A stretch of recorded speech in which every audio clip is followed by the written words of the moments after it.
BMRforum.com and BMRodds.com. What is going on, boys?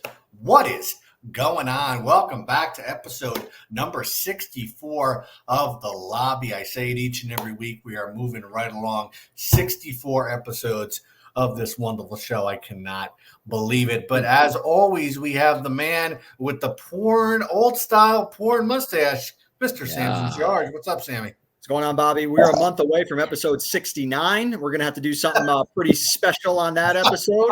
Wow. Just enjoying another beautiful day off on a Wednesday here in upstate. I went golfing this morning, shot an 87. I'm thrilled with how I'm playing the past few weeks.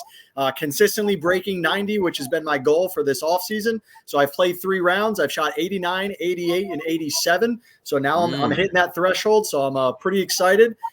Just taking advantage of that beautiful weather and again rocking the Hawaiian shirts. That's what I love doing in the summertime. Very nice. What's one of your favorite courses up there to play? You got a lot of them around you? Yeah. So I live in Clifton Park, New York. I got 3 courses up here. There's 2 of them in Schenectady, which is 30 minutes away. There's a couple courses in Colony, which within a 30-minute drive, there's 8 to 10 courses. So. Oh, wow. I probably play 15 times a year. I talk like I play 50 times a year, but I play probably 15 to 18 times. And I pretty much can get 1 round in at all of the major courses. And then some of my favorite courses I'll play 2 times. But yeah, I do a good job of diversifying the courses that I play at. But there's a lot of courses in this area. Nice. So they're all pretty competitive as far as price points? A couple of them are on the heftier side. Saratoga National, which is one of the more expensive courses, is probably about $150 for 18 holes. But most of the courses around here are $40 to $50 for 18. And then if you're driving, maybe closer to 60. But for the most part, all these courses, I tend to walk. There's only a couple courses that you're kind of forced to drive based on the landscape of it. But if I can walk it, I'm going to walk it. All right. And then we have, as always, Mr. Donnie Rightside. What's up, Donnie? What's up, boys? Post Memorial Day. Hope everybody had some good times out there. Got some food, got some cigars in you. And back to Sammy's point, he used to love me a good link-style course back in the day, man. He used to eat those up. In South Jersey, we had a ton of golf courses. And he's talking about diversifying. It's always fun playing different tracks on a different week-to-week basis. Keep up the spirits here and have a lot of fun. What was your handicap there, Donnie? Handicap was single digits, but when I gave it up, this was a long time ago. Last time I golfed was April the 2nd, 2007. And I was golfing 3 to 4 times a week back then. Got some businesses, got a family, got some kids. Just couldn't do it anymore. And last but certainly not least, Pipe. What's up, Piper? How's it going, everybody? Hey, just here after Memorial Day, had a little barbecue, had a little get together, had a couple drinks. I don't drink often, but I did. And just trying to get a little sports money today and keep it moving. All right. Awesome. I'm going to interrupt you, Bobby. Hey, Donnie, back to the kids thing. I didn't know you had kids. How many kids do you have? One kid, 12 years old. That's it. One and done, man. I got it. By the way, people that can have more than 2 kids, or 2 kids or more, shout it out, man. I don't know how I have 2 dogs, which is enough to say I have 3 kids at this point. But yeah, 1 is plenty over here in the right side house. Now, let me ask you, are you going to teach him how to golf? Is that going to force you back on the golf course or?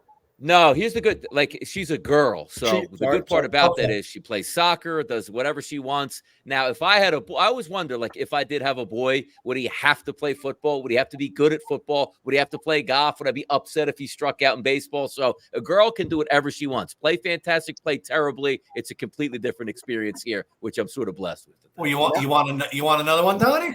No, no shot, man. Are you that girl dad that's on the sidelines yelling at the refs on the sideline? No, I'm completely silent on the sidelines. And everybody knows you go to soccer fields, soccer games. A lot of parents very vocal at that point. I'm completely silent. I just enjoy it. What it takes, great play, bad play, cheer it on. It is what it is. But no, I'm the silent type at those events. It's funny because when I was around, maybe 16, 17, 18, I used to referee for 8 to 10-year-olds or whatever, that next division down. Yep. And me and my friend would always be like, there's 2 sides to a field. You can either get the coach's side where they're screaming at you or the parent side where they're screaming at you. And it's just, I remember us talking about AAU and basketball and how competitive these kids are and these parents are. It doesn't matter. I mean, parents are yelling at you at 8 years old, 9 years old. Exactly. All the time, it's let all the kids have some fun. You know what I mean? Yep. I understand the competitive nature of it, but it's not fun when your parents are yelling at the refs and they're kids. Let the kids play. Yep. Yeah. Exactly right. But speaking of playing, Sammy, I know a lot of day baseball has already started. Pipe, I know you got something on the Pirates game here. Yeah, no, on the Padres, Padres and Marlins. I got under 7.5 on that game. We're A lot. 3-0 bottom third. Damn it, man! They got another one. All right, getting scary. Bottom third. Well, hopefully it holds up for you. Pipe, you got anything else on the card? Yeah, I got 2 unders that I like. I like that Brewers under 7.5, but I really tend to like that Twins under 7.5 a hell of a lot better. I'm gonna go with that probably. I may do the Brewers, I may not. But I got 2 dogs today. I'm going with Oakland at plus 154 and Washington over at Braves. I had them yesterday. I had them in the first game in the series. They won it at 170. I went with them again yesterday, and I'm going with them again today. I think they win that series. All righty, Pipe. Good luck with that. Sammy, what do you got? Yeah, in reference to baseball, first off, let's go to the JDS $2,000 standings.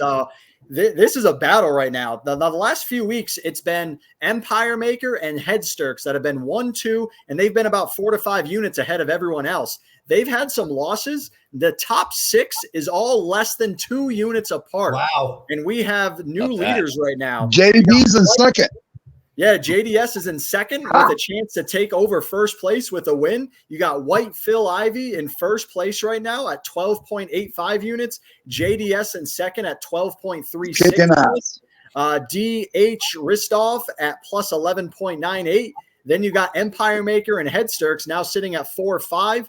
11.45, 11.05, then Capitalist Pig at 10.95. So we are 1.9 units separating 1 through 6 right now. It is a battle. Me personally, I was negative 10.8 units last week. I'm on a 5-game winning streak. I'm now less than minus 3 units. So again, there is still a ton of time. You know, most guys are sitting between 40 to 55 plays. It's 100 play minimum. So we're less than halfway there. It's a fun battle right now. And this last week has definitely shown it.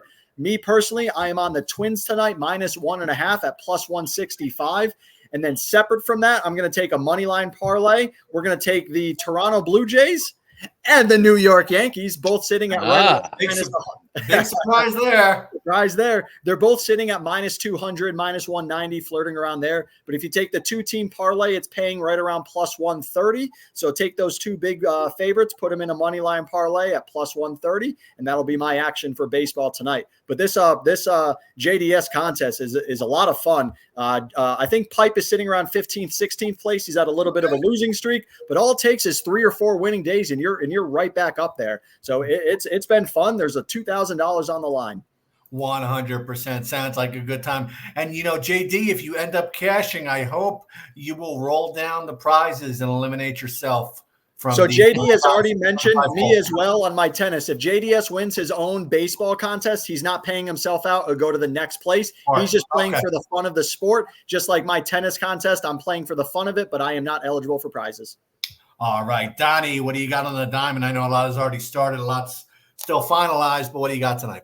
Yeah, split so far this afternoon with some RBI props, which is good because RBI props are typically plus money here. Take a look at my Philadelphia Phillies right now, 4-0. Finally, they were terrible to plate the past few games. It looks like they're on their way, hopefully, to a victory today. But I do have 2 tonight. By the way, matches up with what Sammy likes because Sammy likes Toronto tonight and New York. Both of those games, I have RBI shots. One for Toronto, which is Bo Bichette at a plus 145 price, and also for the New York Yankees. I absolutely love Aaron Judge. Now he's on the cheaper side tonight at plus 105 because he absolutely does crazy damage to left-handed pitchers. He's going to get one today in Anderson, and it's a fight because Flexen's not a very good pitcher, and Anderson actually has a very good ERA, but his xFIP minus numbers, which are more analytical, show he's due to get hit around. And tonight with the New York Yankees, I think he gets hits around. So I agree with Sammy. Toronto and New York should win those baseball games. Bo Bichette and Aaron Judge, RBI props tonight for me.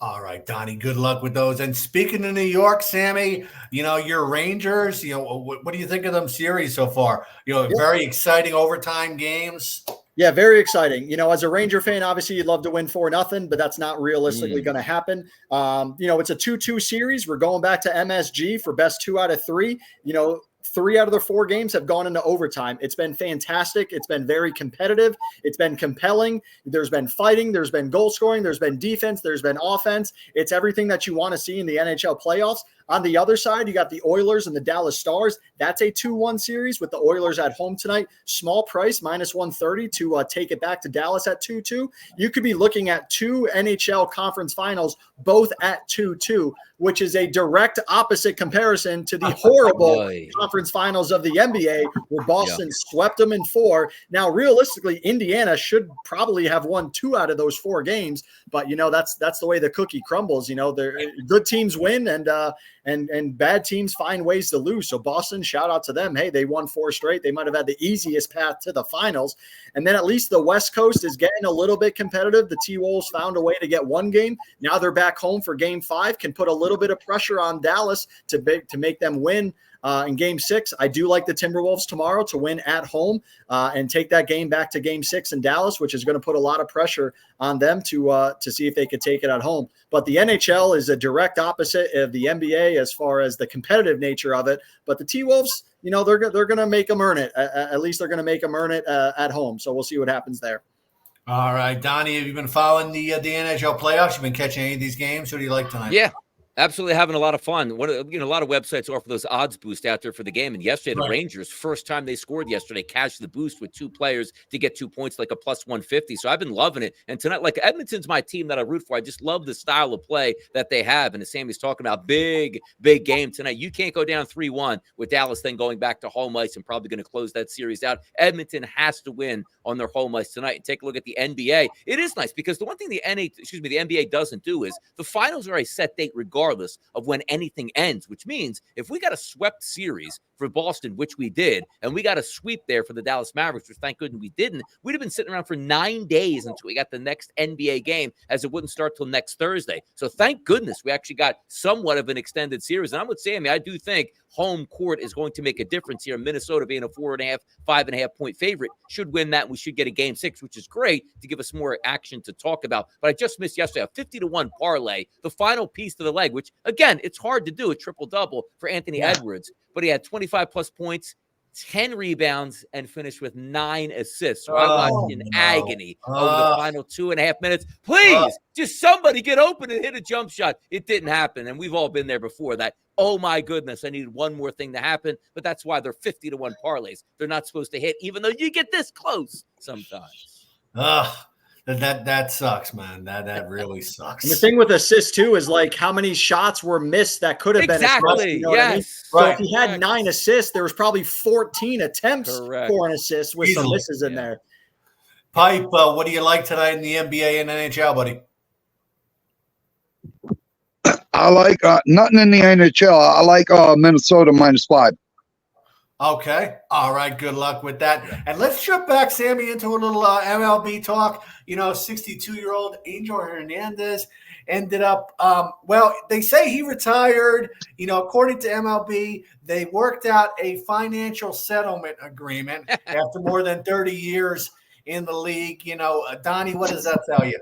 Did he retire? Did he work out a deal with the union? What's the story here? Or like the Major League Baseball Players Union just said, let's hit a GoFundMe. We're pretty rich. Let's just buy this guy out of here and send him home. It's very rare in an instance. Like you've always seen, whether it's Steve Javie in the NBA, like, oh, he's over the top. He gives a lot of technicals, but it was widely panned for 20 plus years now. Angel Hernandez never should have been a Major League umpire. And every single game it felt like he umpired was terrible. And all the highlights prove it. So the minute he says he's going to announce his retirement as an umpire, most people could care less. Like, okay, guys retire all the time. But he basically had, like, on social media, watch his highlights, which were always lowlights, like the 10 worst calls Angel Hernandez has, and they always baffle me. And I'll never forget, I believe it was the ALCS, I don't know, maybe 10 years ago at this point, where he had 3 calls overturned within like the first 3 innings of a baseball game, which is so hard to do. Just complete boon. And again, unions in the workplace are usually fantastic, but in sports, they don't work out well because they protect guys like Angel Hernandez, who never should have been umpires in the first place. Sammy, what do you think? I think a combination of, like Donnie said, social media and the fact that everyone is calling upon robo-umps and automatic, like AI automatic calls. I still think that's a long way off, though. I need it. But with someone like Angel Hernandez in there consistently making bad calls, and now it's broadcasted live on social media, it's giving that argument more support to say, yeah, we should get rid of these umpires. So the other umpires in the league were probably like, hey, I want to keep my job. Let's not give everything away. Let's try and force someone out of the way. I mean, when have we ever talked about an umpire retiring, making national headlines? That's how bad he was at his job that we're talking about it today. I mean, how many baseball umps have retired last year? No one even knows. We probably can't name 3 umpires in the league. But this guy did such a bad job that we're talking about him. So, it's good for fans. It's good for gamblers. It's good for the players because guys are getting ejected. The worst part about a situation like this is that when players complain about the ump, they get fined, but nothing happens to the ump. It's the same thing in tennis. When tennis players complain and they might be right, they get fined, but nothing happens to the official that made the wrong call. Look at the NBA. The NBA has a 2-minute, the 2-minute report. What happens when they say, oh, yeah, we made 5 mistakes? Well, it's not like the game goes, oh, all right, let's restart this from 1:30. Yeah. It's not like they go, well, the Knicks should have won. Let's give Boston the loss and let's give the Knicks the win. Yeah. No, they just go, hey, we fucked up. Well, sorry. Here's your 2-minute report. Like, what's the point of putting out the 2-minute report if you're not going to change anything or if nothing comes of it? It almost is just a jab to everyone that's complaining about the refs and say, you're right. Yeah. Well, sorry. It's like the government. You know what I mean? It's almost like that. But it's frustrating when they come out and acknowledge all the mistakes, but don't do anything to justify it. Yeah. And the players and coaches still get fined for complaining about the officials. It's crazy at best. It's not fair. Ridiculous. Not at all. There's no accountability to the players and to the coaches, but not to the officials making those calls. Pipe, what do you think of Angel Hernandez retiring? I'll tell you what, I've seen a lot of bad calls, but I've never, ever seen a ball literally totally off the plate to the catcher's left. And he called it a strike. I'm like, fuck, does he got glasses on? Does he need to see? Can he see? Yeah, the World Baseball Classic horrible. One. That's listen, let's be real. He sued them a while back, didn't he? Yeah. Yeah. Okay. And he's made some horrible fucking calls this year. Like, I mean, not bad, horrible. I think they showed him the door. That very well could be. He came to. I mean, he might have walked away with some money, but a lot of guys respect him. I mean, I've read a lot of managers. He's getting trashed by the public, but the internet, there's trolls and shit, but 100%. I mean, but he's made some horrible fucking calls, and that costs people money, man. Yes, it does. Yes, 100%. And switching gears here, a little bit of golf talk. Not a big surprise after I watched the video of the whole Scottie Scheffler incident. They ended up dropping all the charges. I don't think any of us 3 are surprised about that. What do you think, Donnie? No, and I'm glad it happened, and I'm glad it was on video, and at least it was a prominent person to bring this. Like, how many altercations do you have with the public and the police? Now, granted, I say this, 99% of cops and law enforcement are very good people, upstanding citizens, and doing their jobs. But I can imagine you get railroaded. Now, Scottie Scheffler is worth millions and millions and millions of dollars. So he's probably just at this point, like, you know what? I just want to forget about it. Let's move on at this point. My lawyers handled that situation. But he would have every right to say, man, I was just trying to get to work and this is what happened. And it wasn't as if like, hey, I was going to work and I got a ticket and I got to pay $85 plus like a surcharge. Like, no, this was the difference between you playing in a major, you going to jail, you doing hard time if it didn't turn out in your favor. And all of a sudden, like, I wonder what happens to the police officer at this point, because if you're writing down, I was assaulted and run over, you're doing time if you get convicted for that, even if you didn't do it. So I'm still a little bit in shock. And I pointed it this way when I was doing a couple shows today. Like, I was amazed that Scottie Scheffler played on that Friday morning, because most people would say, like, wow, did I really do that to the cop? I might be doing time. I can't go to work today. Like, I might be doing time. I got to talk to my lawyer and do this. Yeah. But then I realized, like, Scottie Scheffler gets back on the golf course knowing that he didn't do anything wrong. So if you're sitting there in a jail cell stretching to get ready to go play golf, you know damn well you didn't do anything wrong. It's like, this is a waste of time. Just get me back to the course, as opposed to, oh, no, I maybe did something wrong. So I'm glad it got absolved. I'm glad he has no recourse whatsoever. But it's just as scary sometimes how you can actually get railroaded out here. Yeah, 100%. Sammy, what do you think? Yeah, and then the audio tapes came out today too. It was like a 3-minute tape. I listened I didn't to hear that. those. What did they say? Yeah, it was just, it was like the second officer on the scene just interviewing Scottie about what happened. And then the cop it sounded like he was on a power trip. Scottie's like, yeah, I acknowledge that it was a security guard. I didn't know that it was a cop. He didn't address himself as a cop. And then the other cop was like, so if he addressed himself as a cop, you would have done it differently than a security guard? He's just like, well, he was wearing a yellow suit like everyone else was wearing a yellow suit. And the guy waved me through. I was just going to my tea time. I was stressed out because I was late to my tea time because of what was going on. He goes, then I got hit by a flashlight, and that startled me because some guy in a yellow suit hits me with a flashlight. So, Right. The cops are on a power trip, and the cop, I don't know. It's a shitty situation. It's one of those that glad that there's cameras, glad that it wasn't me, because if it was me, I'd be in jail, and I don't have millions of dollars to pay for the top lawyer to take care of it for me. So, it's one of those where the 99.9% of cops are good, but social media shows you what the 0.01 is like, and everyone's opinion is based on that 0.01. Yep. That's the 100%. Negative of social media, is that one action makes one bad cop makes it bad for everyone, when 99.9% are good people that are just doing their jobs. So it's just an unfortunate incident, but glad that there's cameras to make it happen. I think both people settled on not suing each other. So Louisville said, we're going to drop charges, but also Scheffler, you can't sue us. So, Louisville is also acknowledging we fucked up. So you don't sue us. We don't go after your charges. Right. So, Right. Pipe, what do you think of this?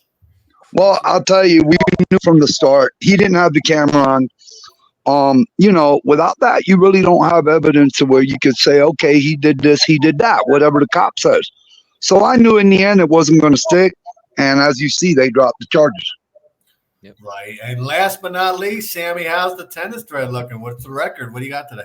Tennis has been unbelievable. I don't know if you've been following along, but the French Open is rocking and rolling. Today's sucked because it's a rain delay, so they only were able to play 2 courts and a few matches. So I've had basically no action. But I swear to God, you can look at it. I audit myself on a daily basis. I went 10-1 on Monday. Wow.